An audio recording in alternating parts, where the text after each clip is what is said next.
Bien, merci Raphaël, merci Hassan de cette invitation qui me fait un grand plaisir.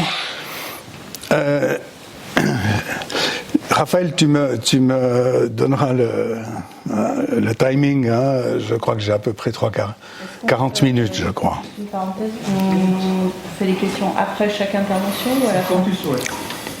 D'accord. On va essayer après peut-être chaque intervention. Et... Oui. Bien, donc oui, je suis psychologue, j'ai un passé de chercheur, je suis retraité et j'ai le luxe en tant que retraité de pouvoir passer du temps à lire des choses. Voilà, je me suis intéressé à cette question de finalement l'attachement. J'ai beaucoup travaillé sur l'attachement au temps de la pandémie, un sujet qui m'a interpellé. Je n'ai pas moi-même fait d'études sur le sujet, j'ai lu de la littérature. Et ce que je vais vous présenter aujourd'hui, eh bien, c'est une revue de la littérature sur ce sujet, attachement et Covid, sujet donc qui va nous tenir la matinée avec d'autres interventions que la mienne. La mienne est une intervention purement donc académique, dans le sens qu'il s'agit donc de relater ce que la littérature nous dit aujourd'hui sur le sujet. Évidemment, le problème, alors attendez, j'ai un petit problème là, c'est celui de passer d'une diapo à l'autre. C'est pas là. Là, tu peux juste faire là. Ah, c'est juste là. Là, ça va en arrière. Voilà, en avant. Je clique, je tape ici et ça. Très bien. Ok. Évidemment, la question qui m'avait interpellé, Covid et attachement, eh bien, je dois avouer aujourd'hui que je la trouve un petit peu éclipsée par la guerre. Évidemment, il serait peut-être presque plus pertinent aujourd'hui de parler de la guerre et de l'attachement. Mais finalement, bon, les deux choses se rejoignent un petit peu. On est en face de deux traumatismes mondiaux qui appellent chez nous des réponses où se mêlent l'émotion et la cognition aussi, évidemment, mais beaucoup l'émotion. Et on l'a vu ces derniers jours dans les élans de solidarité envers le peuple ukrainien. Je pense que l'attachement ici est mobilisé aussi dans cette situation extrêmement stressante sur le plan mondial. Mais donc je vais continuer sur Covid, mais aussi avec toujours en gardant un peu cette arrière-pensée de ces grands traumatismes globaux, vu dans une société tellement globalisée, qui effectivement nous interpellent, que ce soit le Covid ou la guerre. Pendant le Covid, je dirais que la science a été malmenée. Vous le savez tous, théorie du complot, etc. La science a été malmenée et je pense que c'est intéressant de savoir, de revenir à des pensées plus scientifiques, disons. Et je pense qu'avec le recul, maintenant 2 ans de recul, on pourrait dire, eh bien, on peut essayer de mieux comprendre d'une manière peut-être un peu plus sereine de ce qu'on a pu apprendre de ces 2 ans et en particulier en se plaçant d'un point de vue plus scientifique qu'émotionnel, comme sur le moment, probablement chacun d'entre nous l'a été à un moment donné, en tout cas, donner des réponses plutôt émotionnelles à cette situation de stress très particulière. Alors, donc je me suis livré à une revue de la littérature. Évidemment, il y a une grosse littérature qui a débuté donc au printemps 2020, et j'ai pu explorer cette littérature dans la mesure de mes possibilités entre le printemps 2020 et le printemps 2022. Et ce que je vais faire là est de relater mes lectures, donc environ une centaine, je pense, d'articles, la plupart des articles très scientifiques, publiés dans des revues peer review, et plus certaines sur Internet qui peut-être moins bien vérifiées, des études moins bien vérifiées, mais j'ai essayé d'être assez impartial, disons, dans mes lectures. Alors, tout d'abord, évidemment, la pandémie est bien un facteur de stress. Hein, ça, évidemment, c'est une lapalisse, mais la menace, le stress, eh bien, a pesé sur beaucoup d'entre nous, en tout cas. Et je rejoins là un de nos collègues, Howard Steele, qui un des meneurs, disons, au niveau de la réflexion sur l'attachement aujourd'hui, et qui dit la peur de perdre des êtres chers et la peur de perdre l'amour sont la principale source de peur et d'anxiété dans la vie humaine. Et eh bien ces peurs-là, effectivement, ont été réveillées par la pandémie. Ce que nous a appris cette pandémie, je pense, c'est que on a réalisé en très peu de temps que la peur dans les relations sociales est une composante des relations sociales. Peur des autres, peur pour les autres, hein, peur de faire du mal aux autres par notre présence, et peur de se faire du mal par les autres.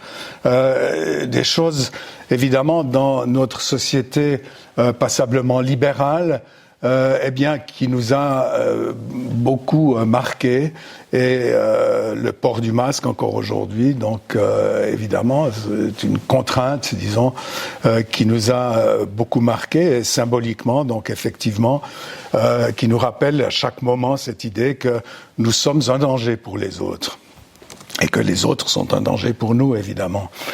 Alors, eh bien entendu, le stress active le système d'attachement. C'est une des bases de la théorie de l'attachement.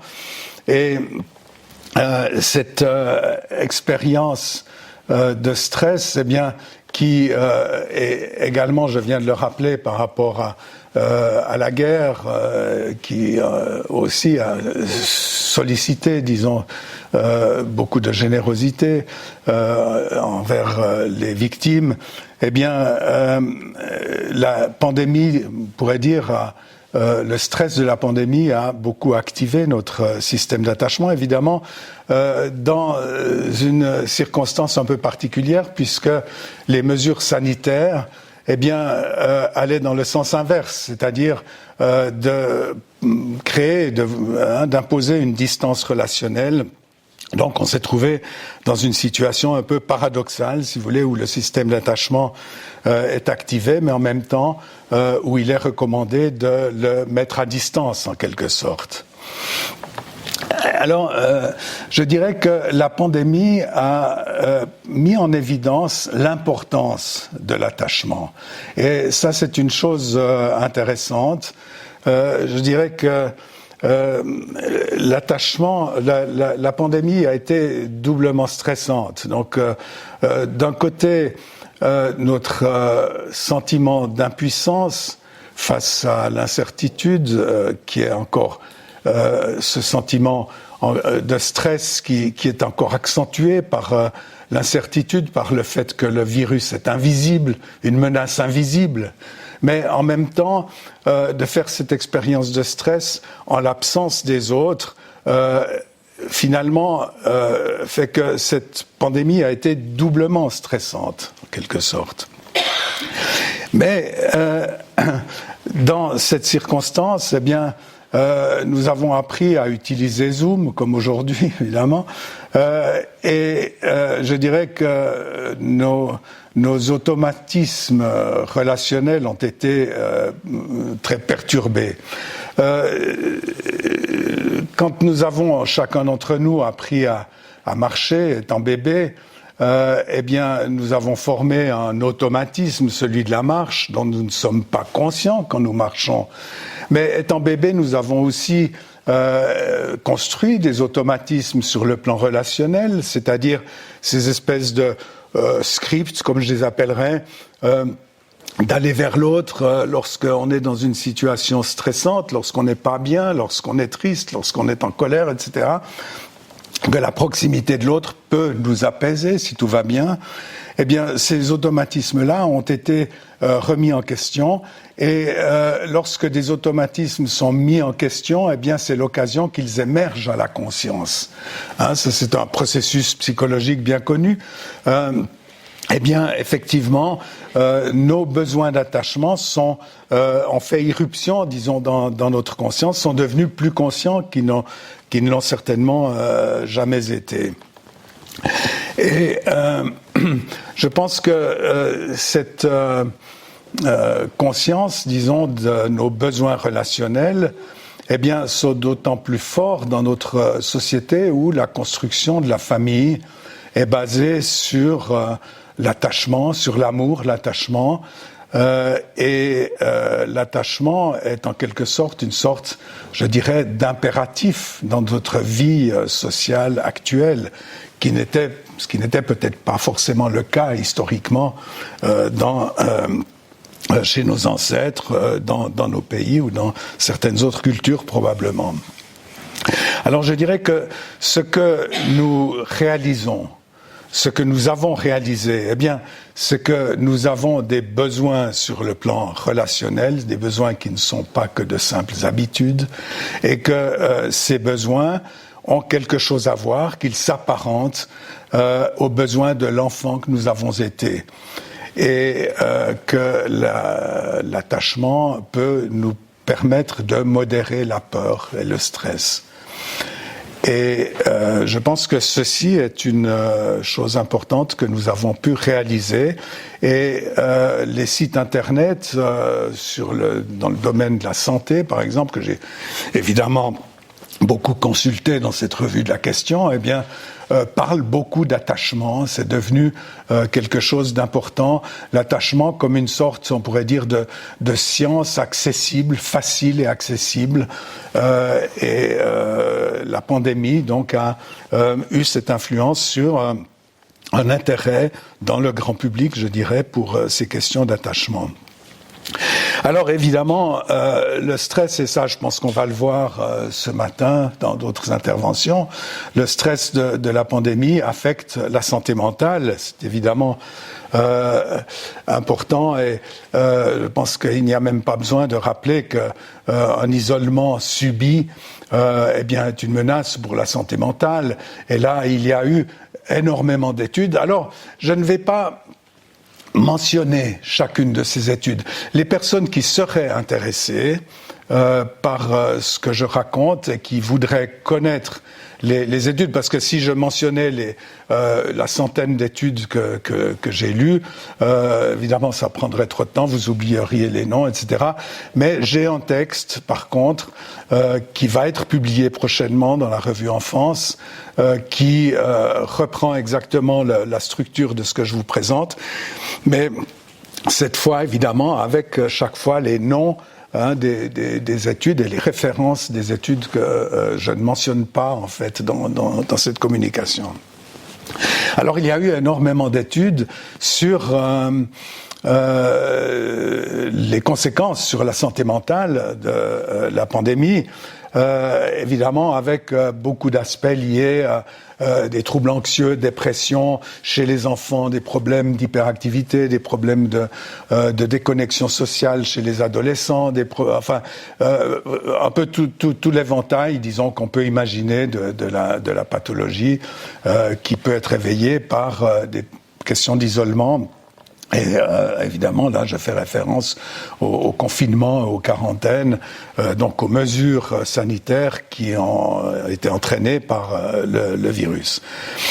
Alors, juste un exemple d'une de ces études, si je prends cet exemple, c'est que c'est une étude française de Nicolas Frenk au Vanatier à Bron, une étude quand même assez intéressante sur 11 000 participants.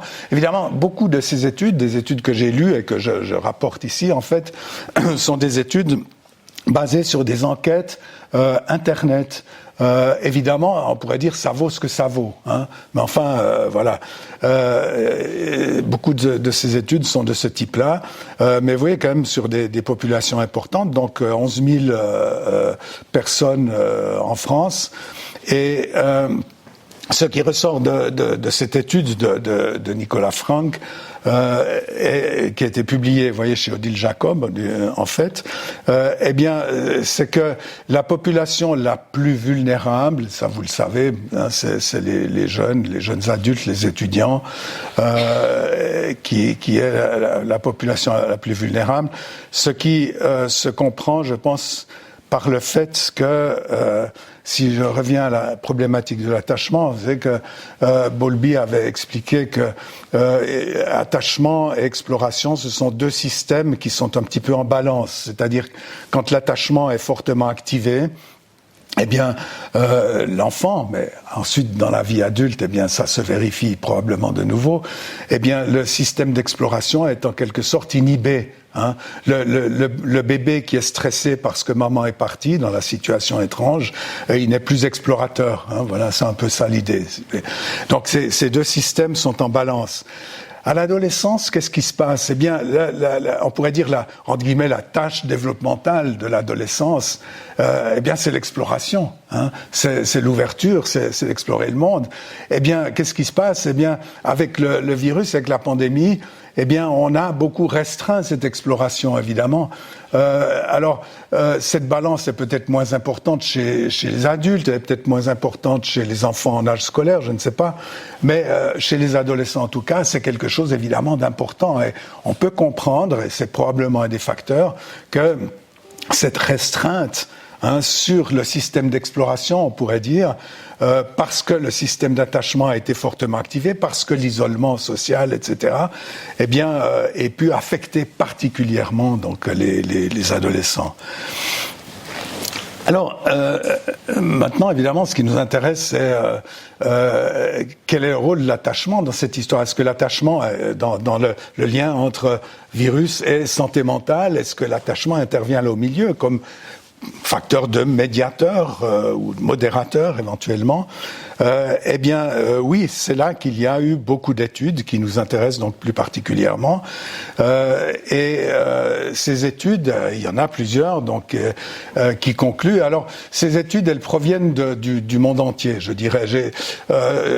J'ai repéré en fait que les cinq continents étaient représentés. Alors, il y a un bémol pour l'Afrique, disons, j'ai pas trouvé d'études provenant d'Afrique, mais toutes les études dont je parle donc proviennent pratiquement du monde entier. Hein. Et ces études convergent donc pour dire qu'effectivement, les personnes évaluées comme insécures au niveau de l'attachement, eh bien, sont davantage impactées, évidemment, ça nous étonnera peut-être pas trop, davantage impactées par la pandémie et les mesures sanitaires qui l'accompagnent, c'est-à-dire, chez ces personnes-là, davantage de risques de vulnérabilité au niveau de la santé mentale, c'est-à-dire de dépression, de peur, d'anxiété, etc. Mais évidemment, comment est-ce qu'on évalue la sécurité ou l'insécurité de l'attachement? Eh bien, la plupart de ces études utilisent des questionnaires, je vous disais. La plupart des études sont des études faites sur des enquêtes en ligne, hein, et alors en utilisant des questionnaires du genre de celui-ci. Vous voyez, ici il s'agit du RSQ, bon voilà, un questionnaire d'attachement adulte, il y en a plusieurs. Des questions du genre « je trouve difficile de dépendre des autres »,« c'est très important pour moi de me sentir indépendant », je trouve difficile d'être proche des autres, etc., etc. Et ce genre de questions qui sont beaucoup utilisées donc dans ces questionnaires et qui vont permettre, disons, d'attribuer un score. Un score de quoi? Eh bien, généralement un score d'anxiété et un score d'évitement. C'est-à-dire que la plupart de ces questionnaires, lorsqu'on les soumet à l'analyse factorielle, donnent généralement ces deux grands axes, c'est-à-dire l'axe de l'anxiété et l'axe de l'évitement. Et puis à partir de ces deux axes, la plupart des auteurs, il y a beaucoup de variations dans ces questionnaires. Ici, le questionnaire de Bartolomeo, mais il y a certaines variations de ce questionnaire. Par par d'autres auteurs, ces questionnaires ayant été tous utilisés dans les études dont je vous parle. Eh bien, à partir de ces deux axes, axe de l'anxiété, axe de l'évitement, on construit souvent, certaines des études n'utilisent que les axes en faisant des scores, puis d'autres études utilisent les catégories d'attachement. Ces catégories que vous voyez ici, sécure, évitant, anxieux, craintif, qui sont construites sur la base de ces axes. Lorsqu'on dispose d'une manière orthogonale, si on veut l'axe de l'évitement et l'axe de l'anxiété, on obtient ces 4 zones, on pourrait dire. Alors, qu'est-ce que c'est ? Bien, la personne sécure, c'est une personne qui est bien avec elle-même et bien avec les autres, si vous voulez, qui est bien dans l'intimité et bien dans le social. L'évitant, eh bien, c'est une personne qui ne compte que sur elle-même, qui se méfie des autres, qui a un modèle plutôt positif d'elle-même, mais qui ne cherche pas trop à s'engager dans les interactions avec les autres.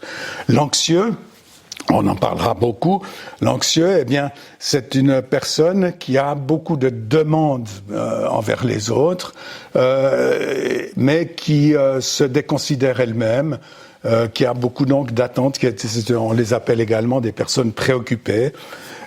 Et puis les craintifs, ce n'est pas la fameuse 4e catégorie qu'on trouve chez Mary Main dans l'attachement adulte, qui est la désorganisation. Non, craintifs, lorsqu'on parle de questionnaire, eh bien, ce sont des personnes qui, on pourrait dire, si on reprenait un terme de Bowlby, qui pratiquent ce qu'on pourrait dire l'exclusion défensive des émotions. Ce sont des personnes qui ne sont pas bien avec elles-mêmes et pas bien avec les autres, et qui sont très peu, qui sont à évacuer les émotions.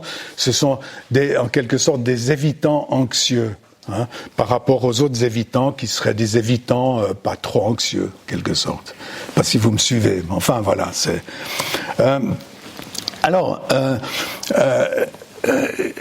Là, il y a une question intéressante. Est-ce que l'attachement insécure, c'est un facteur de vulnérabilité ? Ça, je viens de le dire. Est-ce que c'est pas aussi un facteur de résilience ? Alors attendez. Là, il y a un truc intéressant, c'est que en fait, il y a une grande différence de susceptibilité à la pandémie chez les différents insécures. Et alors, ce qui ne nous étonnera pas, en fonction de ce que je viens de vous raconter, c'est-à-dire que les insécures évitants étant des personnes qui sont plutôt à compter que sur elles-mêmes, à se méfier des autres, etc., eh bien, on ne s'étonnera pas que les insécures évitants, qui pratiquent une certaine distance sociale naturellement, on pourrait dire, eh bien, étaient moins affectés par la pandémie et par les mesures sanitaires. En particulier, ce sont des personnes qui pratiquent ce qu'on pourrait appeler une suppression des émotions. En quelque sorte, c'est ce que Bowlby avait appelé, je cherche le terme maintenant, mais tu peux me... Hein? Exclusion défensive. Oui, on pourrait dire exclusion défensive des émotions. Donc, des personnes qui, finalement, sont moins marquées par la pandémie et ne sont pas vulnérables, comme le sont les insécures anxieux, et ne sont pas plus vulnérables, finalement, que les sécures. Plusieurs études l'ont montré. Et ces personnes, eh bien, conçoivent l'isolement social comme quelque chose de peu stressant, finalement, comme si leur style relationnel les avait préparés, disons, effectivement, à ces mesures sanitaires, en quelque sorte. Donc, les insécures évitants, étonnamment, bien adaptés à cette situation de pandémie. Et bien évidemment, les besoins émotionnels diffèrent selon le style d'attachement. Et donc on pourrait dire, nous n'avons pas tous les mêmes besoins émotionnels.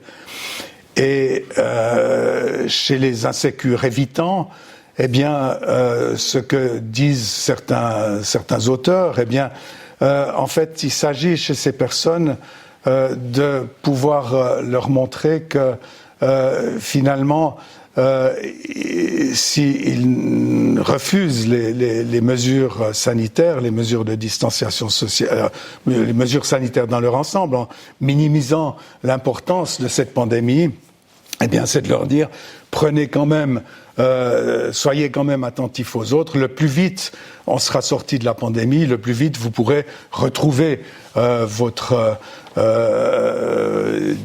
confort de distance sociale des autres, sans être concerné par le bien-être des autres. Et ces personnes donc qui pratiquent naturellement une sorte de distance émotionnelle, de distance relationnelle, avec une certaine capacité à supprimer les émotions négatives, eh bien, ont un coût.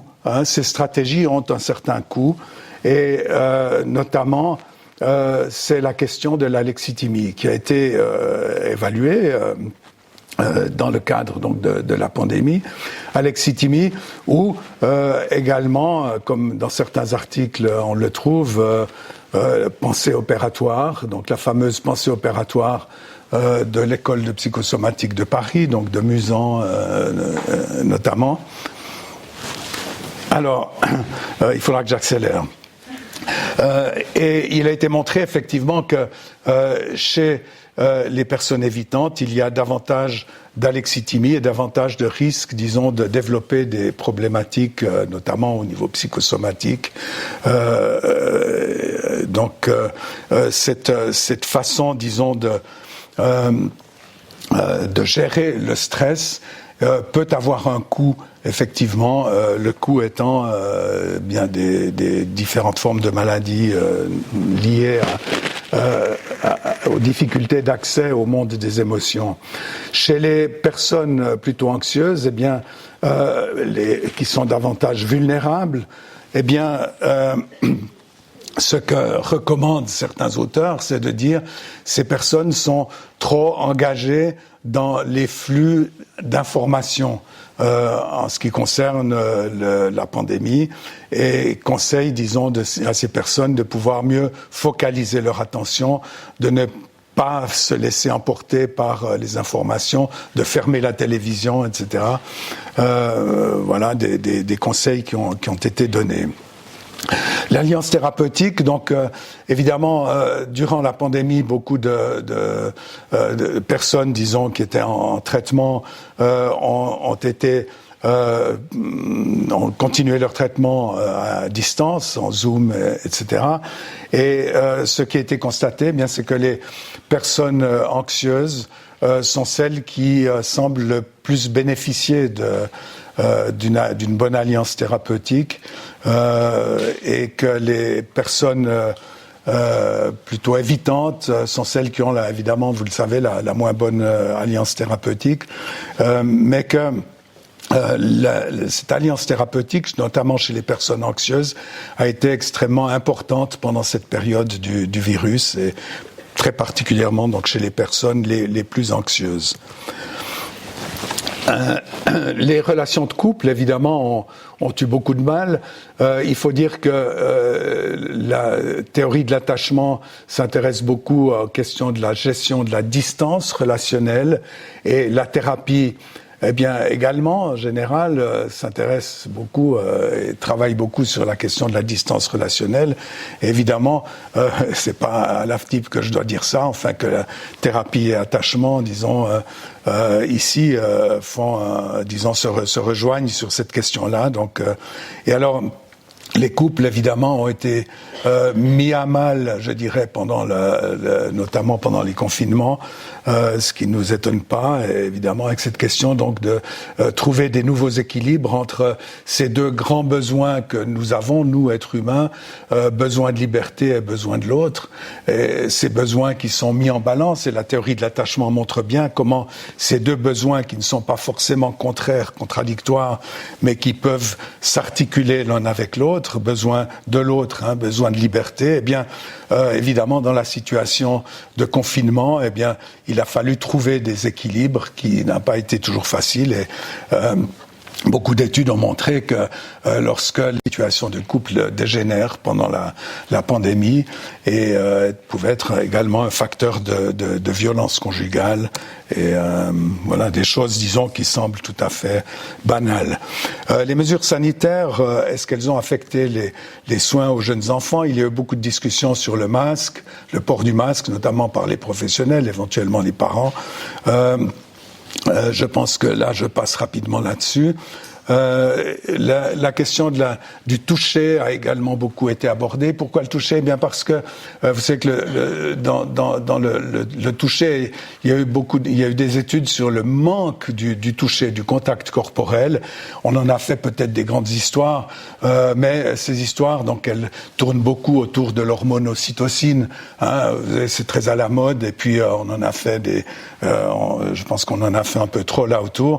Mais il est vrai que le virus, les conséquences du virus lorsqu'on l'attrape, eh bien, disons, ont un effet sur le système inflammatoire, disons. Et il est vrai que l'ocytocine a un effet inverse, c'est-à-dire anti-inflammatoire. Et on peut comprendre effectivement que le toucher, la proximité, l'intimité, eh bien, permettent, disons, d'apaiser les effets de la pandémie. C'est du reste ce que certains suggèrent, et notamment ont suggéré que l'ocytocine pouvait être disons, utilisée dans cette période de pandémie. Il paraît que je dois m'arrêter là. Alors, ce à quoi vous avez échappé, c'est au complot, théorie du complot et attachement. Malheureusement, j'ai pas le temps d'en discuter, mais peut-être, voilà, on en discutera plus tard. Peut-être que je fais partie du complot, justement. Il me semble, complotiste. Merci beaucoup, Blaise, pour déjà, c'était très vaste et riche, ta présentation. Et ça amène vraiment des nouvelles façons de voir les choses. Donc je laisse déjà la parole au public, si quelqu'un parmi vous souhaite réagir ou poser une question. Oui? Juste par rapport à la résilience, j'aimerais avoir un peu plus d'attachement à la résilience, puisque vous êtes passé très rapidement sur... Attachement et résilience. Dans le cadre du Covid. Alors, bon, je pense que, enfin, j'espère que dans les interventions qui viendront, il y aura des choses là-dessus. Bon, là, évidemment, banalement, ce que trouvent les études dont je parle, c'est que, voilà, les personnes sécures qui avaient, disons, qui ont pu être évaluées. Alors, beaucoup de personnes, évidemment, comme je vous ai dit, c'est des enquêtes online, c'est-à-dire qu'on questionne en même temps, au même moment, sur l'attachement et puis sur les effets de la pandémie, sur la santé mentale. Donc c'est pas très bien. Il y a eu quelques études qui sont plus intéressantes, alors où on a peut-être pu évaluer l'attachement dans une certaine population, puis on a, à l'occasion de la pandémie, pu revoir cette population et puis voir leur santé mentale. Là, c'est plus intéressant parce qu'on peut dire, voilà, qu'est-ce que l'attachement pouvait avoir comme effet éventuellement de vulnérabilité ou alors de résilience par rapport à la pandémie. Et alors, il y a pas beaucoup, mais évidemment, parce que il y a pas beaucoup de ces études, elles sont compliquées, etc. Bon, c'est des questions d'opportunité, mais celles que j'ai vues, qui ont pratiqué de cette manière-là, ce qu'elles montrent, c'est intéressant, c'est plutôt sur des adolescents, c'est que la qualité de l'attachement, évidemment, est un facteur de résilience par rapport aux conséquences de la pandémie, par rapport à d'autres personnes qui seraient insécures. Ben, les sécures ont moins de problèmes. Mais pour les adolescents, ce qui est intéressant, c'est que la qualité de l'attachement au père, PAIRS, est davantage important au niveau de la résilience que la qualité de l'attachement aux parents. Ah, ça c'est un truc intéressant que j'ai vu dans 2 études en tout cas. Donc à l'adolescence, la qualité de l'attachement, facteur de résilience, mais, attention, intéressant, hein, la qualité de l'attachement aux copains, aux pères, donc, hein, plus que aux parents. Alors, évidemment, comment ça a été évalué, l'attachement aux pères, ça c'est, de nouveau, c'était avec des questionnaires, donc, même genre de questionnaire que pour les adultes, que pour l'attachement adulte, mais transformé pour l'attachement aux copains, etc. Bon.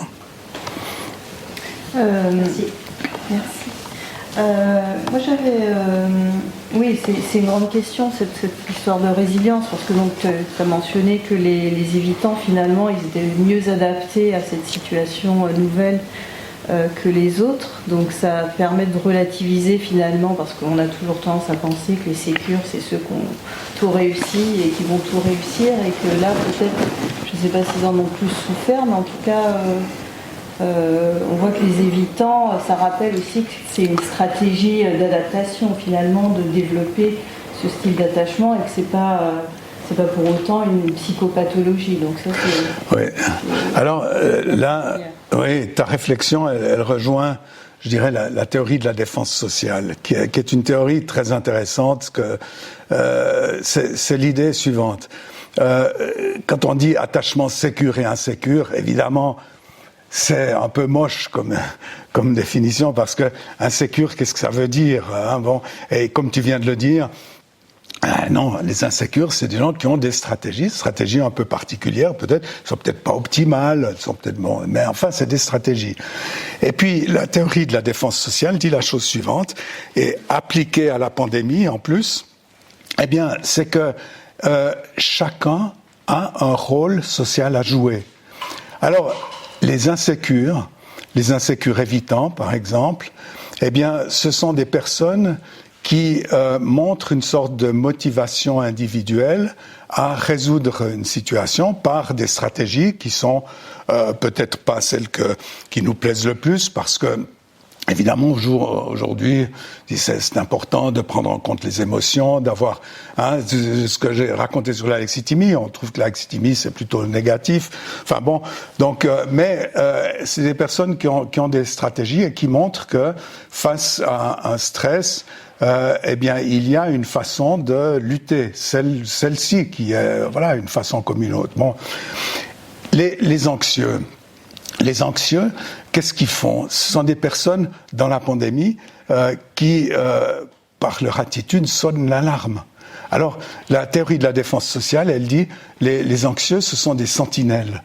Dans une situation de catastrophe, comme la pandémie, eh bien, ce sont des personnes qui nous disent, attention, il y a quelque chose, il faut se protéger, et c'est intéressant parce que plusieurs études montrent que les insécures anxieux, eh bien, sont des personnes qui ont tendance à vouloir protéger les autres. Protégez-vous, mais qui ne se protègent pas forcément elles-mêmes. Et alors, elles ont ce rôle social, elles auraient ce rôle social, pour cette théorie, de sentinelle. Hein, c'est celles qui sonnent l'alarme. Et les évitants, ce sont alors ceux que j'appellerais, moi, les francs-tireurs. C'est-à-dire, ce sont des personnes qui veulent faire par elles-mêmes, mais qui montrent qu'il y a une possibilité de résistance, en quelque sorte. Et puis les sécures, ils ont évidemment eux aussi un rôle social, c'est peut-être celui de rassembler ou quelque chose comme ça. Donc c'est intéressant parce que ça relativise un petit peu l'idée que, effectivement, insécure, c'est négatif. Non, pas forcément. Et alors, je pense que donc l'idée là, dans cette théorie, c'est que chacun a un rôle social à jouer, en fait. Oui, Susanna? Je rebondis un petit peu, peut-être avec d'abord un commentaire et après une question. C'est que de toute façon, cette épidémie, au-delà des premiers temps, c'est devenu un stress modéré et pas un stress aigu, parce que c'était un stress modéré de long terme, et ça parfois fait la différence du point de vue de l'activation du système d'attachement et des réponses qu'on peut mettre en place. Et donc, de ce point de vue-là, peut-être pour les évitants, autour de moi enfermés, c'est pas une grande chose à la fin. Mais en même temps, il faut juste souligner le fait qu'il s'agit des autoperceptions, des RSQ qu'on a utilisés. Et de toute façon, les évitants, ils se trouvent toujours qu'ils vont bien. Donc, ça serait intéressant de voir après plus en détail qu'est-ce qui se passe du point de vue de la régulation émotionnelle, la conflictualité conjugale, un peu au-delà de l'attachement, indépendamment de la perception, d'autres perceptions qu'ils peuvent avoir. Et je pense qu'ils ont dû être ceux qui sont adaptés le mieux. Mais il ne faut pas dire que c'est des auto-questionnaires et puis se trouve que ça va bien. Donc ils minimisent beaucoup et donc ça mériterait d'être un petit peu plus approfondi peut-être. Mais ce que je voulais demander à Blaise, c'est alors nous parler un peu de la conspiration et de lui donner l'opportunité de partager un peu avec nous ce qu'il n'a pas eu le temps de dire dans son intervention. Je ne sais pas, est-ce que je peux en parler un peu ou bien est-ce que... Non, absolument pas. Absolument pas. On est dans un pouvoir absolu ici. Non, mais bien sûr, Hein? bien sûr. Oui. Disons, l'histoire de la conspiration, c'est... évidemment, les théories conspirationnistes, elles sont...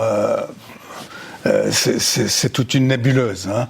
Mais ce qu'on peut dire par rapport à l'attachement, c'est que les personnes anxieuses, elles sont davantage réceptives parce qu'elles sont justement, elles ont développé par rapport à la pandémie, peut-être plus, même si c'est, comme tu disais, c'est pas aigu, mais un état, disons, plus quand même d'anxiété, etc., et de sensibilité au virus, c'est-à-dire de ce qu'on pourrait appeler, ce que certains ont appelé dans leurs études, le dégoût. Hein, c'est ce qui a été mesuré, c'est le dégoût par rapport au virus, à la pandémie, etc.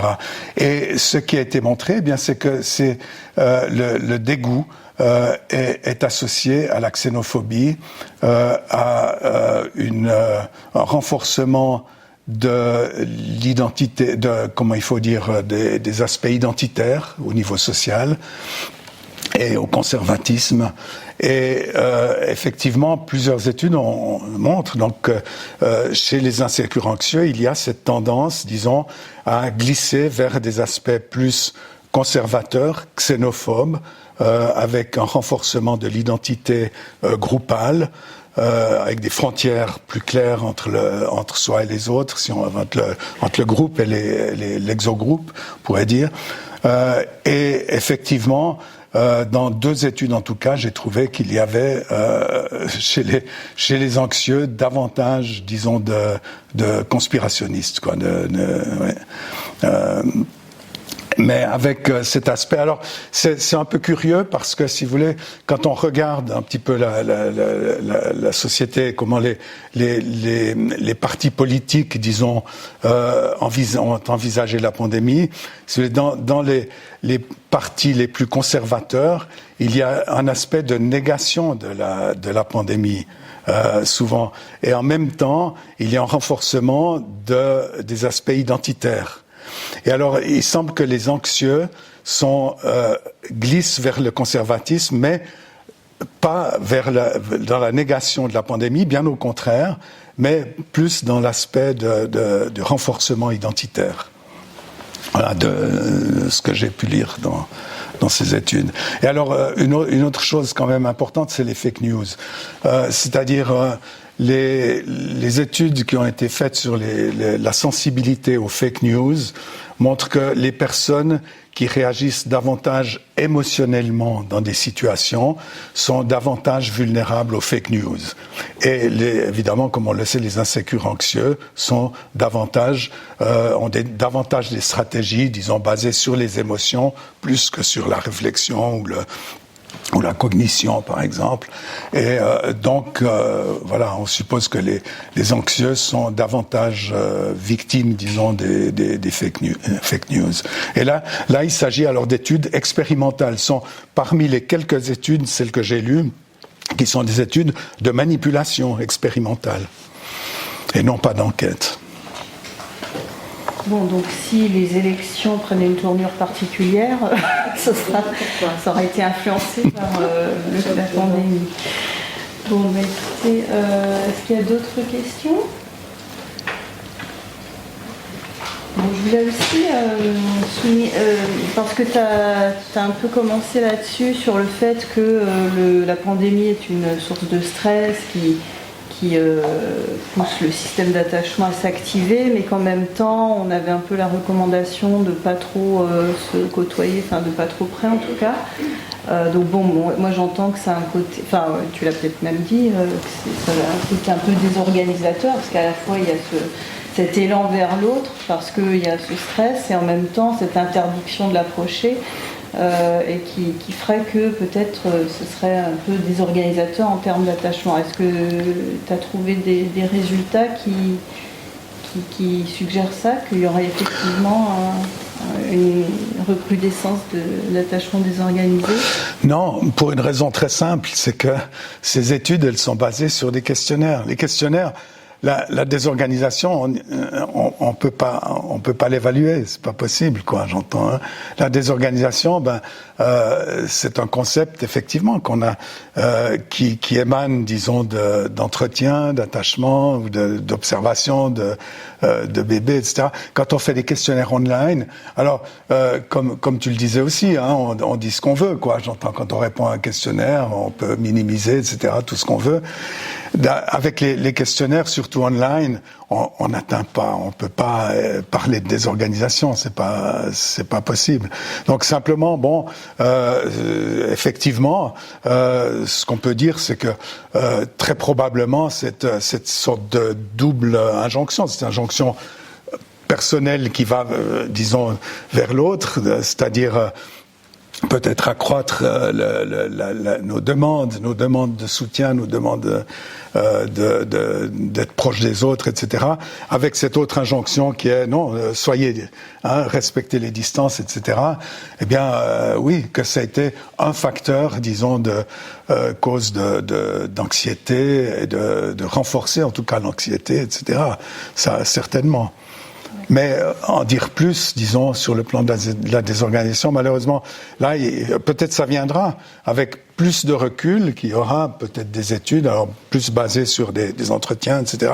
Mais pour le moment, évidemment, dans ce laps de temps, ce recul très court qu'on a par rapport à la pandémie, pour le moment, je n'ai pas vu d'études qui auraient pu se baser sur des entretiens et qui auraient pu creuser cette question de désorganisation, d'une manière, disons, fiable. Ouais. D'accord. Bon, merci beaucoup, Blaise. Merci à vous.